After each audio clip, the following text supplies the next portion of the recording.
आशुतोष, तो कुल मिलाकर अब आज तक से जब उन्होंने बात की तो अपने सारे आरोप वो दोहराते हुए भी नजर आ रहे हैं और ये कह रहे हैं कि जो मैं कह रहा हूं उसकी सारी सच्चाई इस डायरी में कैद है। 500 करोड़ रुपए की पूरी तैयारी करके आए थे। उन्होंने कहा कि इसमें बहुत लोगों पर जांच की आंच होगी और ये उन्होंने यहां तक दावा कर दिया कि मुख्यमंत्री की हमने 2 बार कुर्सी बचाई, मुख्यमंत्री का नाम भी इसमें शामिल है। किस तरह से लेन देन, क्या कुछ पैसा, अपने आरोपों पर कायम है फिलहाल। आज तक से उन्होंने खास बातचीत की है, सुनवाते हैं आपको, सुनिए। देखिए, बिल्कुल ये लाल डायरी कौतूहल बना हुआ है राजस्थान की राजनीति में कि आखिर ये लाल डायरी है क्या। और लाल डायरी को लेकर जिस तरह से यहाँ पर विधानसभा में हंगामा हुआ, मार्शल आए, मारपीट हुई और पसीने में तर बितर, और आज तो आप बिल्कुल भावुक दिखे, बिल्कुल आंखों में आपके जो एक रुआंसा सा हमने देखा कि किस तरह से आपको वहां पर मार्शल जो है लेकर आए बाहर टांगते हुए। जो दृश्य हमने देखे निश्चित रूप से वो शर्मनाक दृश्य थे, मगर ये हुआ क्यों? देखिए, उसमें डायरी में कुछ भी नहीं था, तो इन लोगों को सारे मंत्री मेरे ऊपर पड़ गए थे, उन्हें नीचे गिरा लिया गया था। फिर मैं डायरी नहीं दे रहा था तो उन्होंने मुझे लाते गुस्से मार के, और डायरी में कुछ नहीं था तो क्यों निकाल रहे थे। पूरी सरकार उस डायरी के ऊपर टूट के पड़ रही थी और वो तो दृश्य उन्होंने हटा दिए वो सारे के सारे। जब वो गुंडागर्दी करने लगे हाउस के अंदर मेरे साथ, जिस तरीके से डायरी छीनने के लिए, मैं तो टेबल कर रहा था। लाल डायरी आप दिखा सकते हैं कहाँ पर है अभी? वो मेरे से छीन ली। वो तो कॉपी लेकर गए होंगे, आप बहुत चालू नेता हैं, मुंह तो आपके पास होगा। कुछ न कुछ तो है ही, लेकिन वो उसमें जो सिचुएशन है वो।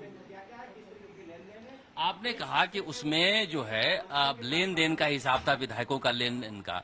कौन कौन से विधायक थे, क्या थे? आपने पढ़ा तो होगा, 1 साल से ज्यादा का वक्त हो गया, वो कई बार पढ़ा होगा आपने। मुझे ज्यादा पढ़ने लिखने वाला आदमी नहीं हूँ, मतलब बहुत पढ़ने वाले हैं आप। मैं तो आपको एक ही बता दूं कि इन्होंने ना जब वो डायरी में कुछ भी नहीं था तो मुख्यमंत्री ने मुझे भेज के, और वहां क्यों भेजा जब कुछ था ही नहीं तो, और मुख्यमंत्री ने वो मेरी से डायरी मंगाई। उसके बाद में आज सारे मंत्री उस डायरी पर इस तरीके से जैसे भूखे भेड़िए पड़ रहे हैं, वैसे सारे मंत्री और विधायक मेरे ऊपर पड़ गए। कम से कम 30-40 कितने लोग थे, सारे मेरे ऊपर पड़ गए और मुझे जिस तरीके से दबा लिया उन्होंने। और वो डायरी क्यों छीन रहे थे? मैं डायरी को छोड़ना नहीं चाह रहा था और वो मैं उसको टेबल करना चाह रहा था, पता नहीं क्या कर रहा था।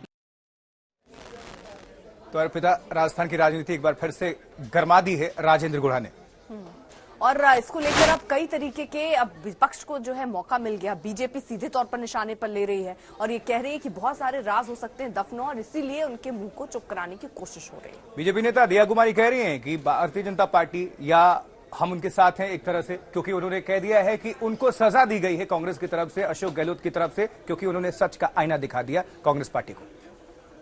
राजस्थान कांग्रेस में घमासान मचा हुआ है। मंत्री बर्खास्त किए गए राजेंद्र गुढ़ा और आज ये दावा करते हुए विधानसभा से वापस लौटे कि उनकी एक डायरी फाड़ दी गई जिसमें तमाम राज थे। हमारे साथ दिया कुमारी हैं, जयपुर की महारानी और सांसद। दिया जी, राजस्थान में क्या चल रहा है, ये कैसे हो रहा है? बिल्कुल, राजस्थान में complete law and order failure हो रहा है।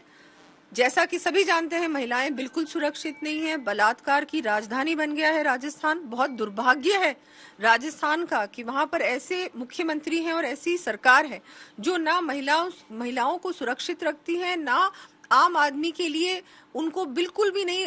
सरेआम गोलियां चलती है राजस्थान में, सरेआम लोगों का अपहरण होता है, और इसके बावजूद वहां के जो मंत्री हैं, एक मंत्री तो कहते हैं कि क्या हुआ, राजस्थान में अगर बलात्कार होता है तो क्या हुआ, ये मर्दों का प्रदेश है, और उस मंत्री को रखा जाता है।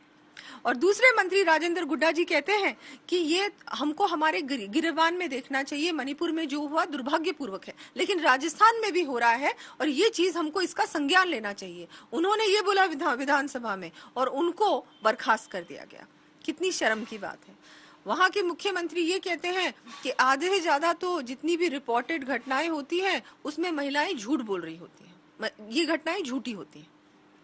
तो आप महिलाओं पे विश्वास नहीं कर रहे, महिला को सुरक्षा नहीं दे पा रहे हो, आप दलितों को सुरक्षा नहीं दे पा रहे हो, आदिवासियों को सुरक्षा नहीं दे पा रहे हो, आप फिर किस हक से सत्ता में बैठे हुए?